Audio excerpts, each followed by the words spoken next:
છે user define function યાની કે UDF. UDF સમજતા પહેલાં ફંક્શન એટલે શું એ તમને ખ્યાલ હોવો જોઈએ. યુઝર ડિફાઇન ફંક્શન ત્યાર પહેલાં ફંક્શનનો મતલબ છે એ તમને ક્લિયર હોવો જોઈએ. સિમ્પલ વર્ડમાં હું તમને કહું તો ફંક્શન છે એ એક નાનો એવો પ્રોગ્રામ છે. જો આ સ્લાઇડમાં મેં શું મેન્શન કરેલું છે, a function is a self contained program segment that carried out some specific task. Function એટલે કે કોઈ એવો નાનો કોડ, કોઈ એવો નાનો પ્રોગ્રામ કે જે કોઈ તમને એક ફંક્શનાલિટી પ્રોવાઈડ કરતું હોય. Function that provides you a functionality, કે જે તમને કોઈ પણ ફંક્શનાલિટી પ્રોવાઈડ કરતું હોય. એક એક્ઝામ્પલ તમને આપું તો ઘણા બધા ફંક્શન આપણે યુઝ કરીએ છીએ, જેમ કે પ્રિન્ટએફ. તો પ્રિન્ટએફ શું ફંક્શનાલિટી આપે છે? એ તમને કાંઈ મેસેજ છે એ આઉટપુટમાં પ્રિન્ટ કરીને આપે છે. તો it is a self contained program segment that carried out some specific task. Printing છે એ પ્રિન્ટએફનું ટાસ્ક છે. યુઝર પાસેથી વેલ્યુ સ્કેન કરાવી એ સ્કેનએફનું ટાસ્ક છે. તો આવી રીતના કોઈને કોઈ ફંક્શનનું કોઈને કોઈ ટાસ્ક હશે. સી લેંગ્વેજની અંદર ઘણા બધા ફંક્શન્સ અવેલેબલ છે. એક ફંક્શન કે જે તમે બધા કોડમાં યુઝ કરો છો, કે જે છે તમારું મેઇન ફંક્શન. આપણે શું કહીશું? Void main is a function, right? તો આ ફંક્શન આપણે બધામાં યુઝ કરીએ જ છીએ. ફંક્શન છે એ ઘણા બધા ટાઈપના હોઈ શકે અને એક પ્રોગ્રામમાં, તમારા એક સી લેંગ્વેજના પ્રોગ્રામમાં ઘણા બધા ફંક્શન હોઈ શકે. ફંક્શન્સને બે કેટેગરીઝમાં ડિવાઈડ કરી શકાય: લાઇબ્રેરી ફંક્શન અને user define function. Library function એટલે શું? એનો એક અલગથી ડિટેલ વિડીયો. લાઇબ્રેરી ફંક્શન ઘણા બધા છે, બરાબર? સી લેંગ્વેજમાં ઘણા બધા લાઇબ્રેરી ફંક્શન છે. એનો એક ડિટેલ વિડીયો મેં બનાવેલો છે, એ જે હું ડિસ્ક્રિપ્શન બોક્સમાં તમને પ્રોવાઈડ કરી દઉં છું. બટ અહીંયા તમારે સમજવું હોય તો તમે ફંક્શન્સની બે કેટેગરી સમજી શકો. ફંક્શન મતલબ કે જે તમને કાંઈ ફંક્શનાલિટી પ્રોવાઈડ કરે. તો લાઇબ્રેરી ફંક્શન સી લેંગ્વેજના ખુદના ફંક્શન કે જે સી લેંગ્વેજની લાઇબ્રેરીમાં ઓલરેડી અવેલેબલ છે, જેમ કે પ્રિન્ટએફ, સ્કેનએફ, CLRSCR, getch. આ બધા ફંક્શન આપણે બનાવેલા નથી. We are just using it. આપણે આ ખાલી ફંક્શન્સનો યુઝ કરીએ છીએ કે જે ઓલરેડી પ્રી ડિફાઇન્ડ છે. એને કહેવાય લાઇબ્રેરી ફંક્શન. આ બધા ફંક્શન હેડર ફાઇલની અંદર ડિક્લેર થયેલા છે, જે તમે ઉપર ઇન્ક્લુડ કરો છો. stdio.h, conio.h, એની અંદર આ બધા functions pre defined, already define થયેલા છે. ફંક્શનની બીજી કેટેગરી એટલે કે યુઝર ડિફાઇન ફંક્શન. કોઈ એવી ફંક્શનાલિટી, કોઈ એવું ફંક્શન કે જે સી લેંગ્વેજની લાઇબ્રેરીમાં અવેલેબલ નથી, તો એ આપણે ક્રિએટ કરવું પડે.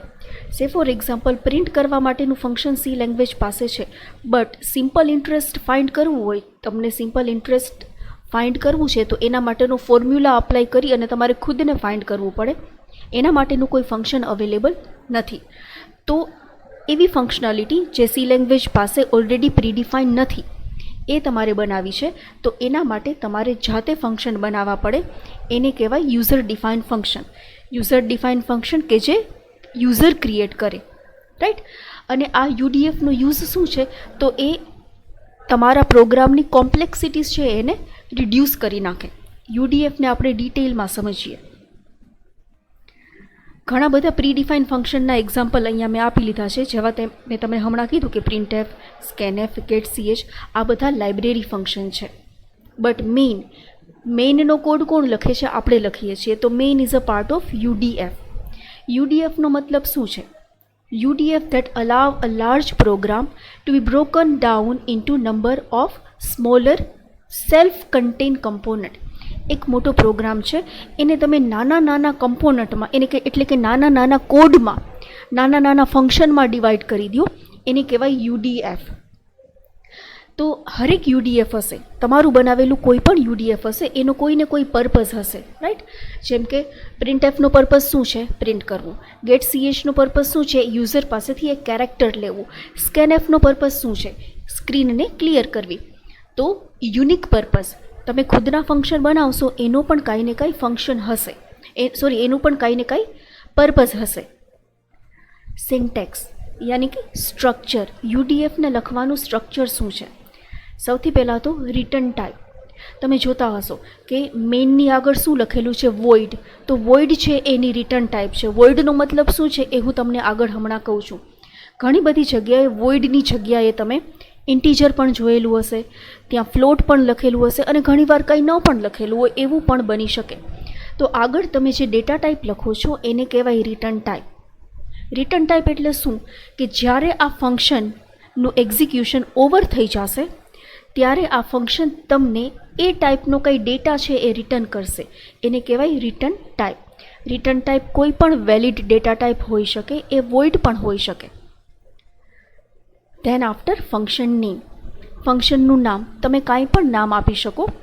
ફંક્શન નામ આપવાના કોઈ રૂલ્સ છે. આ રૂલ છે એના માટે હું અલગથી વિડીયો છે એ તમને બનાવી અને લિંક શેર કરી દઉં છું. બટ ફંક્શનનું તમે કોઈ પણ વેલિડ નામ આપી શકો. ધેન આફ્ટર ફંક્શનની પાછળ બ્રેકેટ. કોઈ પણ ફંક્શન હશે તો એની પાછળ બ્રેકેટ હશે જ. અહીંયા જુઓ, પ્રિન્ટએફની પાછળ ફંક્શન છે, scanf, get ch, clr, scr, main, બધાની પાછળ રાઉન્ડ બ્રેકેટ હશે. Every function is followed by a round bracket. તો તમે ખુદનું યુડીએફ બનાવો છો એની પાછળ પણ એક રાઉન્ડ બ્રેકેટ હશે. બ્રેકેટની અંદર શું હશે તો તમે કોઈને કોઈ વેરિયેબલ લખી શકો. આ વેરિયેબલ શું છે? વેરિયેબલ્સને તમે આર્ગ્યુમેન્ટ એટલે કે પેરામીટર કહી શકો. પેરામીટર મતલબ એક એવી વેલ્યુ કે જે તમારે ફંક્શનને અંદર યુઝ કરવા માટે આપવાની છે. ઓકે, તો પેરામીટર ગમે એટલા હોઈ શકે. આર્ગ્યુમેન્ટ, નંબર ઓફ આર્ગ્યુમેન્ટ ગમે એટલી હોઈ શકે. તો સિન્ટેક્સ શું છે? પહેલાં ડેટા ટાઈપ, કયા ટાઈપનો ડેટા ફંક્શન તમને રિટર્ન કરશે. પછી છે ફંક્શનનું નામ કે જે તમે કાંઈ પણ આપી શકો છો. બ્રેકેટમાં છે argument. Argument, number of argument ગમે એટલી હોઈ શકે. અહીંયા હું લખું છું વેરિયેબલ 1, વેરિયેબલ 2 અને એ વેરિયેબલની ડેટા ટાઈપ પણ તમારે મેન્શન કરવી પડે. હવે એનું એક્ઝામ્પલ જો, આ સ્ટ્રક્ચર છે એનું એક્ઝામ્પલ ફ્લોટ. ફર્સ્ટ શું હોય? Return type. તો આ ફંક્શન તમે જે બનાવો છો, આ યુડીએફ તમે જે બનાવો છો એ તમને ફ્લોટ વેલ્યુ રિટર્ન કરશે. આખા ફંક્શનનું એક્ઝિક્યુશન ઓવર થઈ જશે એટલે એનું રિઝલ્ટ હશે એ કોઈ ફ્લોટ હશે. Than after એવીજી, average. આ યુડીએફનું નામ છે, રાઈટ? આપણે કોઈ ફંક્શન બનાવીએ છીએ તો જુઓ, સેકન્ડ વેલ્યુ શું છે? Name of a function. તમારે ફંક્શનને કાંઈ નામ આપવું પડે. અને પછી આર્ગ્યુમેન્ટ.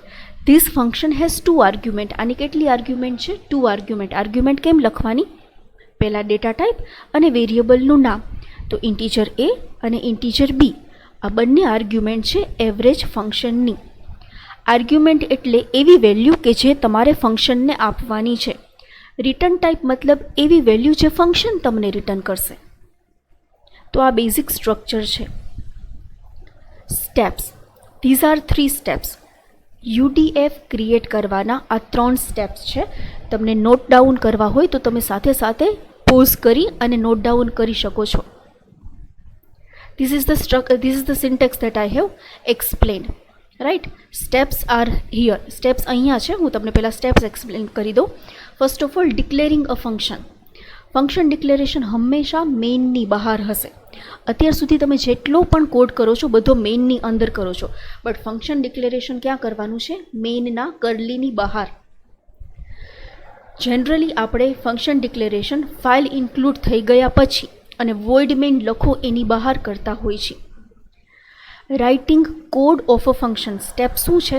ફંક્શન ડિક્લેર તો કરી દીધું, પછી એને ફંક્શનનો મિનિંગ જ એવો છે કે it is a small program. એની અંદર કાંઈ કોડ હશે તો તમારે એનો કોડ તો લખવો પડશે.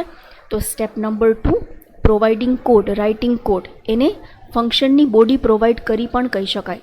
આ પણ તમારે મેઇનની બહાર કરવાનું છે. Step number 3, calling a function. Function call તમે જ્યાં સુધી ન કરો ત્યાં સુધી ફંક્શન એક્ઝિક્યુટ નહીં થાય.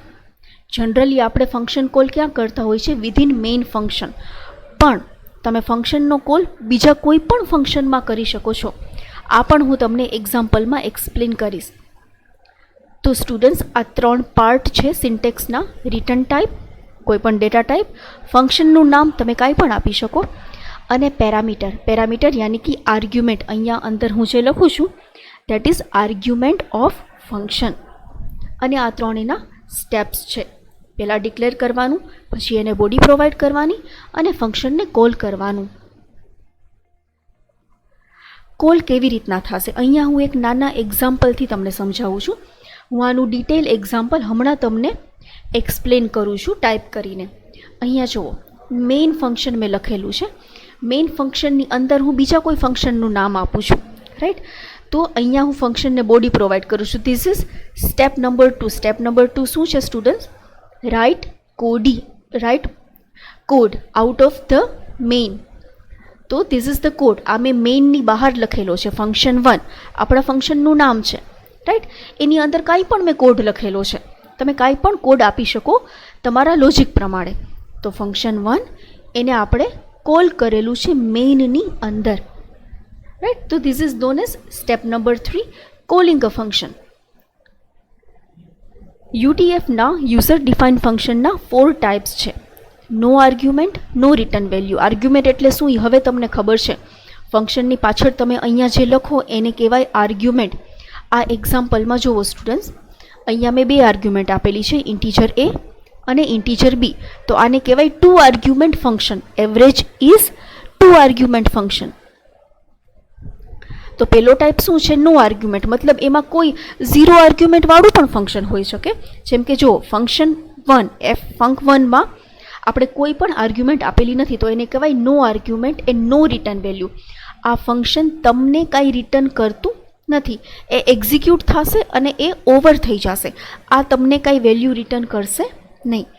જે ફંક્શન વેલ્યુ રિટર્ન ન કરતું હોય એને કહેવાય વોઇડ. સેકન્ડ છે નો આર્ગ્યુમેન્ટ. ફંક્શનમાં આર્ગ્યુમેન્ટ નથી આપતા, બટ ફંક્શન તમને કાંઈ રિટર્ન કરે છે. No argument with return value. Second છે with argument no return value. ફંક્શનમાં તમે આર્ગ્યુમેન્ટ પાસ કરો છો, અહીંયા તમે આર્ગ્યુમેન્ટ પાસ કરો છો, બટ એ તમને રિટર્ન કરતું નથી. એટલે અહીંયા શું આવશે? વોઇડ, એવરેજ અને argument. With argument no return value. અને fourth type with argument with return value.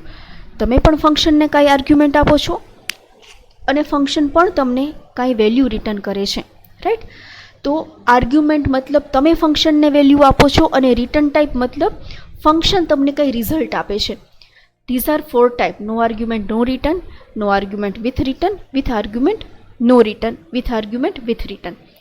આ 4 ટાઈપના સેપરેટ કોડ, અલગ અલગ કોડ મેં અલગ અલગ વિડીયોમાં એક્સપ્લેન કરેલા છે. બધા વિડીયોની લિંક હું ડિસ્ક્રિપ્શન બોક્સમાં આપી દઉં છું.